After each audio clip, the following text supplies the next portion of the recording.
Hey there. Lars from Lear Insider, and this personal message from me to you. So, a really great friend of mine just visited.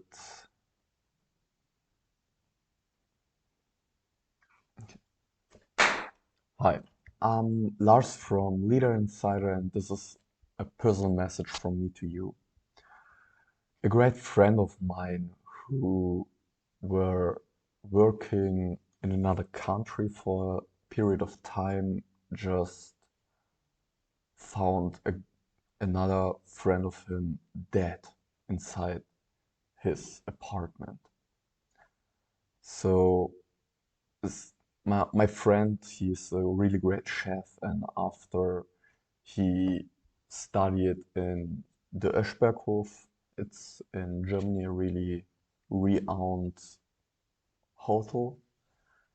He just got a job offer to work in Ostrich. And then he accepted because this was the greatest thing. He visited the location and saw a really great kitchen, and he really liked it there. So after he went there, we were talking like a few months later because I already went away from home to study abroad in Cologne, and he knew I know how it is to get to a new place and really be alone all by your own. So he asked for me for advice. It's not often that you hear a man who's asking for advice, but he did. And so happy I was happy to help him because I told him, hey man, it's a great time for you, I think, because no other peers, no other friend is around you that is most likely bad because we had the same friend group and I already knew it. So you can really do your own stuff and live your own life. And he was inspired, but despite of it, he really suffered because he was alone and felt like no one was there, and finally met a friend. He was like 32, and his wife, he had a wife and a kid. So basically they were living really nearby because they were both working in the same hotel, and so they could visit really often. What Chris's suspicion about, hey, he doesn't like being there because it's way it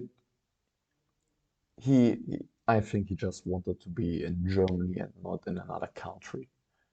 So he his wife, so after really they met, his wife knocked on his door. He opened and she was like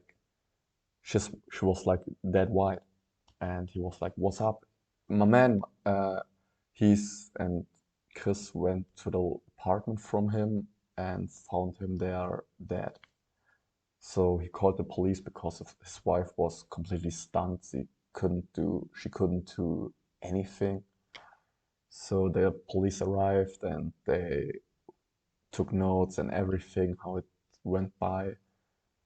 So Chris came to me and said, "Man, um, I'm having a really freaking hard time. For the last 4 days, I couldn't even sleep, maybe 1 or 2 hours, because every time I closed my eyes, I see him dead. I was, what did that, who did you see that?" He was like, "Oh, I didn't tell you the story." And then he told me his story, and I was like, "Man, I really don't know how to tell it, how it is to find someone that, but I really think doing this one thing can really, really help you. And then I showed him priming. Priming from Anthony Robbins is something you can watch for free on YouTube. After this, he could finally went again to sleep. He slept for like, I think 12 hours straight and was so released.